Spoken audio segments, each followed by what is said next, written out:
Fayyam faya, fayyam faya, fayyam faya.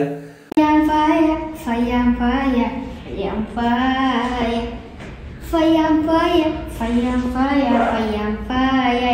Fayyam faya, fayyam faya, fayyam faya. Sagalee kanaan immoo sirba tokko nu gadhiisi yookiin immoo sagalee kanaan nu faarfadhu jechuu dandeessu.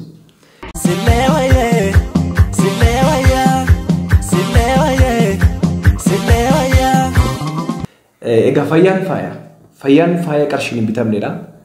Oduu gammachiisaa qabannees ni dhiyaanneerra jaallattoota YouTube Dr. Naafi argituuf akkasumas immoo daawwattoota Facebook keenya. Ani immoo dooktara miti dooktaraan taa'e malee an gorsa tokko fi yaalii tokko fudhachuu dhufee. Akkam jirtu? Fayyaa keessanii garaachi keessan sirriitti hojjetaa? Garaacha dhimmoo isheen dhukkubaayyuudha. Kalleen keessanoo? Iji keessan nagaa qabaa? Funyaan keessanoo? Hundinuu nagaadha. Karaan durris, karaan gubbaas, karaan gadiis hundumtuu nagaadha. Baga nagaa taatan ammallee nagaan isin baay'eetu. Egaa oduu gammachiisaa tokkoon qabadde isin dhiyaadheera. Oduu gammachiisaan kun maali laata? Dr. Naafi mucaa godhatee Dr. Naafi lootarii argatee jechuu dandeessu waa'een keessan. Akkam jirtu kabajamtootaaf dhaggeeffattoota keenya. Amma kan nuti jirru qabeenya keenya. Mana yaalaa Dr. Naafi geetu keessa jirra. Akkuma beekamu hakimiin magaalaa Finfinnee keessatti kilinika banachuudhaan kan beekamu. Maastaawoqaasaa kan astawaawwaqee raajinaaf tarrafee awwaqa jedhama. Awwaqa jedhama. Ishii ittaanuudhaan isin yoo yaalamuu barbaadan wayin gorsa fudhachuu barbaadan as dhufuu ni dandeessu. Akkasumatti handhuura Oromiyaa magaalaa Finfinnee walakkaatti ilmi keessan dooktarri keessan kan isin jaallattan kan isin irraa barattan kan isin barsiifattan klinika bannee jira. Dr. Naafi Medical Office Practice or Clinic and Medical Consultation. Eessatti argamna? Magaalaa Finfinnee Masqal Flower Hotel International Nazira fuulduratti dhaabbata yookiin immoo klinika kana bannee jira jechuudha. Egaa akkuma baay'een keessan beektan karaalee miidiyaa hawaasummaa garaagaraatiin gama Facebookiitiin gama YouTubeidhaan akkasumas immoo kitaaba faaya fayyaa isinii maxxansee odeeffannoo fayyaa isiniif kennaa turedha. Namoonni baay'eenis karaa TVdhaan akkasumas immoo karaa gaazexaa bariisaa sagantaa damaa akkasii nu hordofaa turuun keessan baay'ee beekamaadha. Egaa baay'een keessan Dr. Naafi dhufnee si haasofsiisuu barbaanna, si waliin mari'achuu barbaanna, si waliin diskas gochuu barbaanna jettanii na gaafachaa turtaniitu. Akkuma kana baay'een keessan akkuma na beektanii kanaan dura Yuunivarsiitii Haroomaayaan barsiisaa ture, hospitaala achirraallee tajaajilaa tureera. Amma immoo dhaabbata dhuunfaa kootii Dr. Naafi Medical Practice, Dr. Naafi Medical Office Practice or Dr. Naafi Office Clinic and Medical Consultation hojii jalqabneerra. Tajaajila nuti kennu akkam. Qorannoo fayyaa kamiyyuu namni tokko hin dhufaa, namoonni baay'ee namni yeroo baay'ee yeroo dhukkubsatu qofa miti. Utuu dhukkubsatiin dhufee odeeffannoo fayyaa fudhachuu barbaada, gorsa tokko fudhachuu kan barbaadu jira. Dhukkubsatees immoo kan dhufee yaala barbaadus jira.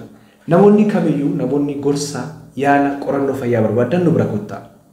Teenyee waliin mari'anna, waliin haasofna.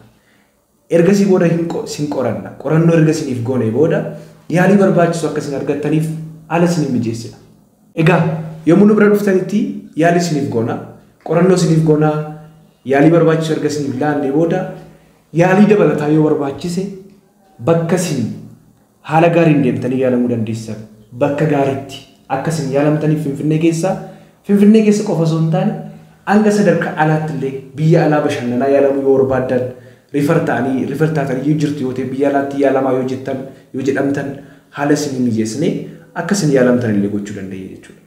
Qorannoo fayyaa, qorannoo dhibee keessaa dhibeewwan kiroonik illness yookiin immoo dhibeewwan bulee ta'an kan akka dhiibbaa dhiigaa ta'uu danda'a, dhibee sukkaraa, dhibee garaachaa, kalee, kan daa'immanii, hordoffii dubartoota ulfaa, da'umsa booda hordoffii yeroo da'umsa booda akkasumas immoo gorsa fayyaa dhimmoota garaagaraa irratti ni ilaalla jechuudha.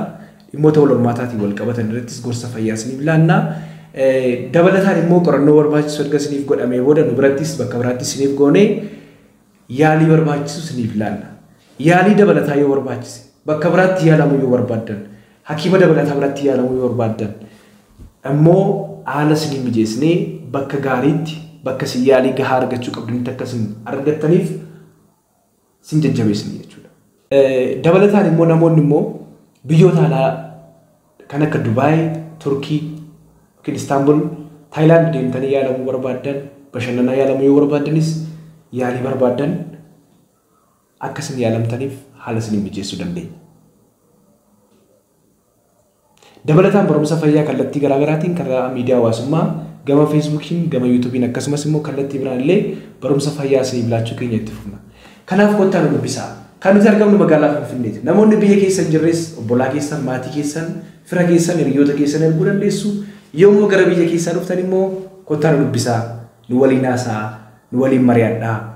Dhibee keessoo irratti, dhibee kalee kan garaachaa, faamilii pilaaningii yookiin immoo karoora maatii, fayyaa wal hormaataa, hordoffii yeroo ulfaa, rakkoowwan marsaa lagoo wajjin wal qabatan, akkasumas rakkoowwan dhibee sammuu wajjin wal qabatan kanneen hundumaa irratti illee gorsa isiniif laannaa yaala barbaachisu isiniif goonaa kottaatii nu gaafadhaa. Bakki nuti argamnu magaalaa Finfinnee naannoo Masqal Filaawor hoteela intarnaashinaala Naaziraa fuulduratti argamna.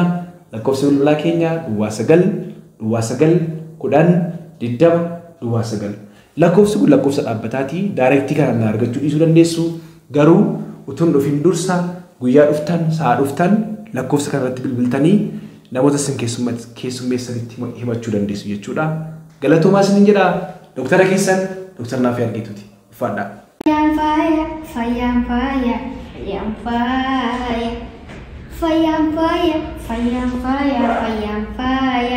Akkam jirtu kabajamtootaaf dhaggeeffattoota keenya. Amma kan nuti jirru qabeenya keenya. Mana yaalaa Dooktar Naafiyaa Argeetuu keessa jirra. Akkuma beekamu hakimiin magaalaa Finfinnee keessatti kilinika banachuudhaan kan beekamu. Maastaawoqaasaa kan astawaawwaqee raajinaaf tarrafee awwaqa jedhatu. Ittaanuudhaan isin yoo yaalamuu barbaadan wayiin gorsa fudhachuu barbaadan as dhufuu ni dandeessu. Soom keenya magaalaa Finfinnee giddu galeessatti kan argamu Dooktar Naafiyaa Argeetuu dhufuu ni dandeessu. Karaa fedheeniyyuu isin gargaara, isin gorsina. Ani immoo dooktara miti, dooktaraan ta'e malee an gorsa tokko fi yaalii tokkoon fudhachuu dhufee garaacha xinnoo isheen dhukkubaayyuudha. Kanaafu isinis dhufuu ni dandeessu karaa fedheen. Kanaanis taanaan, sanaanis taanaan nuti jirra.